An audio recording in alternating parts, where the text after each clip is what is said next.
Chef Kay here, and guess what? Today we're doing another episode of some fun cooking. We're going Italian style where I grew up, and today's going to be a lot of fun. We're going back in the old days. Braciole, one of those southern, really southern Italian dishes that everybody loves. I'm going to tell you a little bit about it, show you how to put it together, and we're going to have some fun. Buongiorno! Allora, in Italian that means and so. Here we go.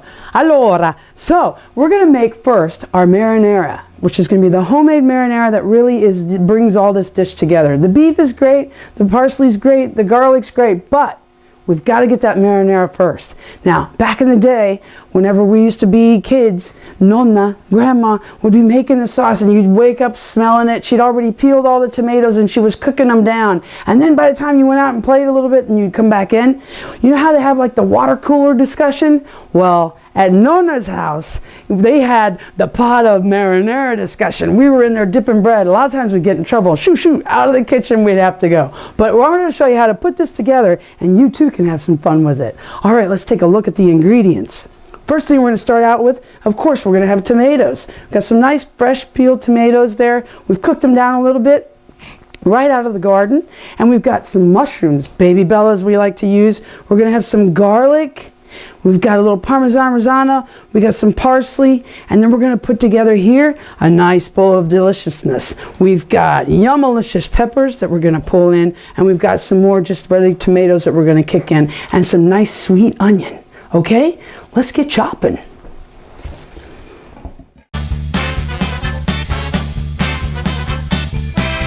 So the first thing we're going to start out with is I'm chopping up some pepper here. We're going to get all of our pepper chopped and our onion chopped so we can get a good saute on it. You're going to see these beautiful colors come together. Nice quick way, little K-hack here, to do an onion.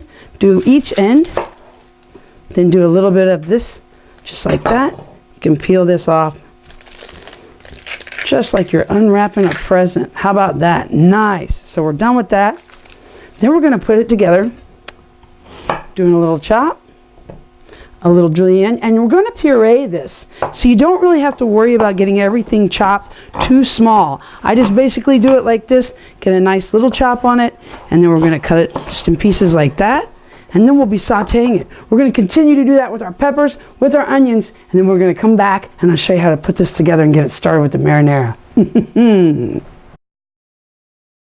So here we are. We're getting ready to start off with a little bit of olive oil. We've got all our veggies ready to roll. I'm going to put about a tablespoon of olive oil in there, and then we've already got our pot heating up. So we're going to go in with some garlic. And there's that sizzle we're looking for. And then we're going to bring in our peppers. Oh yeah, that's what I like to hear. So we'll get our peppers in there. Perfect. Get our mushrooms in there. The mushrooms are going to sweat out a little bit. If you already get the sliced ones, you can do that. Make it a little easier on yourself since you are going homemade and not jarred marinara, which I'm proud of you, by the way. But if you do want to use the jarred marinara, it is okay. I will forgive you. You can do this. Find the best one that you can try out. We're going to get our spatula, give this a little stir. And we're basically going to sweat these down just a little bit. Turn our heat down just a touch. Look at that. Can you smell that? Oh yeah, I do. So Braciole, as I was telling you, it's the southern, like the grandmas and the mamas made, southern down in Sicily area. It actually, in Italy, they call it involtini. And involtini, this is my take on that, basically means like little bundles. And we actually put it together with smaller pieces of meat and make individual ones. And they take the smaller pieces of meat, roll it up, and then simmer it in the sauce. And it does like a slow and low cook for about a couple of hours after we get all this sauce put together and everything layered up. But I'm doing it with a flank steak today, so you're going to learn a little bit about how I'm doing my own version for you. Make it family style. There you go. All right. So we're going to finish sauteing these up. We're going to add in our tomato. Oh, did you catch that? Did you get that sound bite there? Yeah. Now we're smelling goodness. Nothing but goodness. We're going to let our tomatoes stir in there just a little bit. Let me simmer this down, and I'll be right back to catch you up. Okay?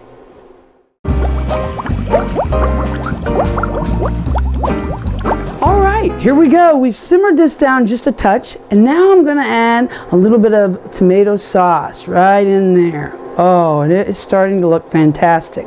What we really want to do is get a nice simmer. And as I said, now, the mamas and the grandmas, they used to let it set all day long. Well, our schedules are a little different now. We're not able to do that quite as much. And I understand that. So I'm showing you we can whip this together. It's going to be fantastic. It's going to be easy to put together, and we're going to be able to make it work. I'm going to grab a little bit of my Chef K Anyway seasoning, or you can use Italian seasoning, a little bit of garlic salt. We're going to add that to it as well. We're going to go with some Italian seasoning. My Chef K Anyway, you need to stay tuned. It's what I call my Anyway because of all the different herbs, and you can use it any way you want. A little bit with eggs, maybe some chicken, different kinds of meats, or how about in your marinara? Yeah, all right.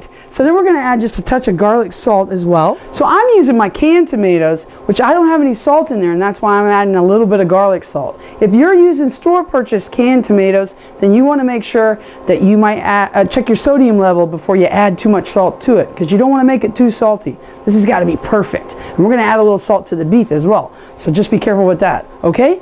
Let's get this simmer down, and then I'm going to show you the next step. Look at it coming together. Va bene.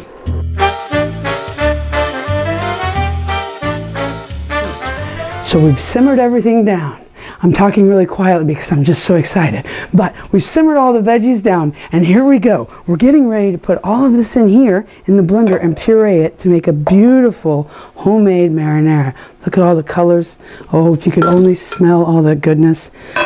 All right, my camera person's drooling. Here we go.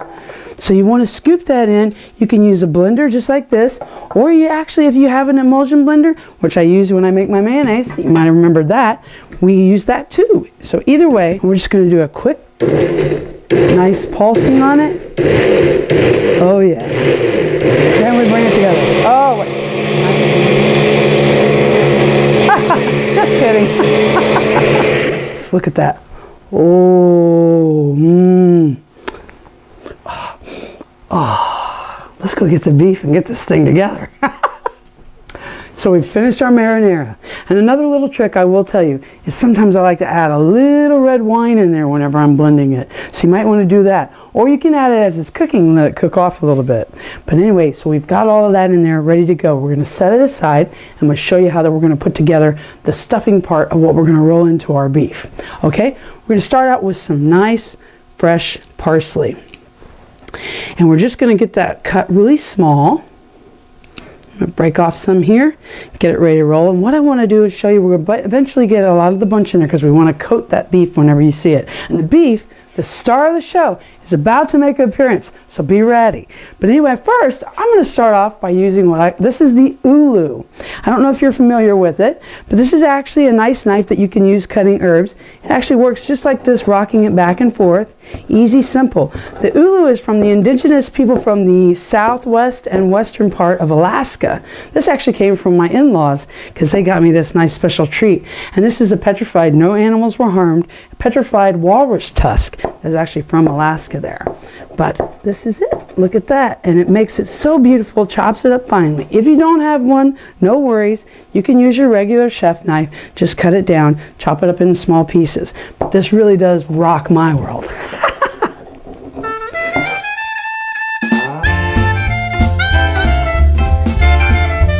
So we're going to put this together. I actually bought a flank steak and put it together in a little bit of cellophane. And I'm going to bring out the heavy tools now. This gets fun. So we're going to bring out a hammer. And you just do a little pounding here just to thin it out just a little bit. Now you can use a meat hammer, or I just, I do some carpentry work around the house, so I just bring out the real hammer. So look at that, nice flank steak. Oh yeah, putting that there. I like to use a plastic board. I think we discussed that before. You want to make sure you do that whenever you're working on a wooden cutting board and you're using meat. You don't want the meat to soak into the pores of the wood. So you want to use that mostly for vegetables and garlic, because what you've done with a cutting board, another little trick, once you've cut a lot of onion and garlic on there and peppers and things like that, I keep a separate one fruit and garlic, like, because I keep it seasoned. Little lemon juice wash, fresh lemon juice, that's how we clean it up. But if you notice, it still has like a little bit of that garlic. So we don't want the meat to actually do that because we don't want any cross-contamination. So we're going to use a plastic board for this while we're putting this together. Okay, now we're going to bring in the garlic. Just some fresh, nice garlic. And then we're going to press that in just a little bit. And all of this is going to roast in the oven, kind of braise, if you will, once we get it put all in together as it's a nice big bundle. We're going to add our panko. So that garlic's going to kind of roast in there with it. You can use actually regular, just seasoned Italian breadcrumbs if you'd like. No worries on that. There's always all kinds of options. Just remember that. I tell you, do try this at home, and you can do anything you want. Play with your food. I encourage it. So here we go. Now, remember that beautiful fresh parsley? La la la. Here it goes in there. Looking good. There it is. Perfect. So we get all that in there. Isn't that beautiful? It's a nice dish you could make for Christmas too, huh? It's very Christmassy. All right, we're going to press that down in there a little bit, and then we're going to finish it off with a little bit of cheese. I'm going to go wash my hands real quick, and I'll be right back. Allora, andiamo con questo braciole. Bene, bene. So now what we want to do is we're going to add just a little bit of pecorino. So I like to put that in as a nice little snow, as I call it. Just a little flurry here and there. Beautiful. Oh, yeah. Bene, bene. Mamma mia, che buonissimo. So we've got that cheese in there, and now we're ready to roll it up. We're going to go the wider end to the smaller end. We're going to roll it up real nice. Get ready to stick our skewers in there. See how that does? Oh my goodness. How beautiful. We've got just a nice, perfect little roll of beef and yum-maliciousness inside. So then we're going to do our skewers. And now we're bringing out another tool from the toolbox. We're going to stab that in there, get it in there good. And we're just going to clip that off, because you're going to want to be able to turn this a little, because we're going to brown each side. Not too hard, right? Not too difficult. One more right in there. I think that'll hold that end.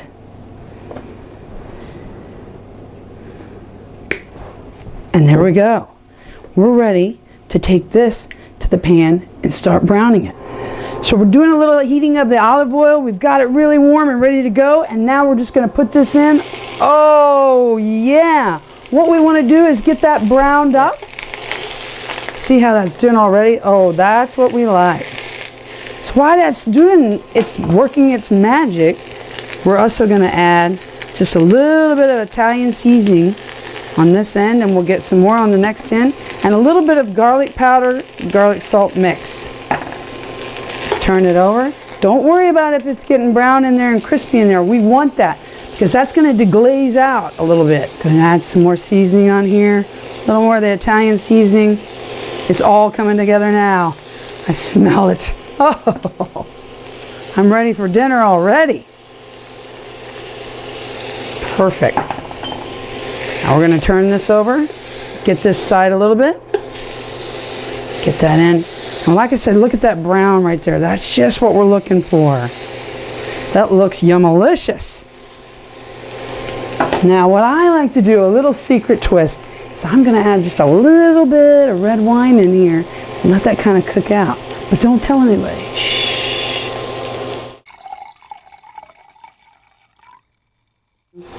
Here comes the secret ingredient. Just a little bit in there. You hear that? Now what that's going to do is take all of those seasonings that, remember I said don't worry about it? They're in there now, and we're going to deglaze those. Let that kind of soak up. See how it's cooking off? And then you make sure you get all those good bits in there. See that? Oh my goodness gracious. That's our secret.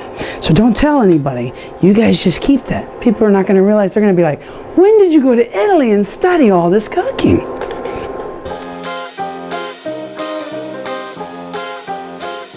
Now we're adding our final touch. We've seared off the meat, got it nice and brown. Can you see it right there looking good? All sides are browned. We've done just what we need to do. We put a little bit, now the bits are all in there, all the goodness. We're gonna add our sauce now. And look at that, oh yeah. Just pour that right over that and let that be yummy. It's a whole new meaning to Yumalicious. Que bonissima. And we're going into the oven. We put it in the oven, 350, a couple hours. I'll see you in a little bit. We'll look at the finished product. Come dine with me. Here we go. We're going to pull out the Braciole. It's been cooking in here for a couple of hours. Oh, I'm getting really excited here. Are you ready for the unveiling? Now that's been simmering in there and braising in there. Oh, yeah. Looking delicious. I'm going to grab my tongs. I'm going to take it like this right out of here. Ease it on over here to the platter. And then what we want to do is, this meat's so tender now, we're just going to kind of gently pull that out of there. Did you see how easy that happens? Now what we want to do is just get a good slice on this. I've got my knife ready to go. We are very excited about this. We're just going to carve out nice slices of this. Hold it together with your tongs a little bit. Let it slice down. Yeah. See how it kind of swirls around there a little bit? And look at those beautiful colors. Do you see all that? Hang on, let me put it on the plate for you. So you've got the parsley in there, the cheese in there, the sauce. You can see it in here, a little bit of the blend, and it's nice and tender. I'll layer that just like that. And then we're going to put together just a little bit of sauce for it. So I've got my ladle. We're going to put the sauce on here. Just want to put that, just, oh, it's thickened up really nicely and taken on a little bit of that, almost that kind of bolognese style. And then we just layer that out there.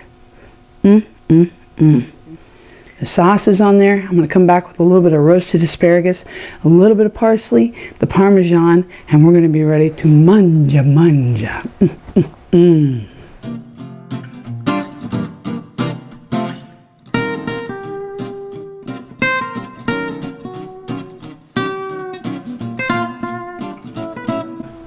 Well, here it is. You lay it out for the guests. We're ready to take a bite.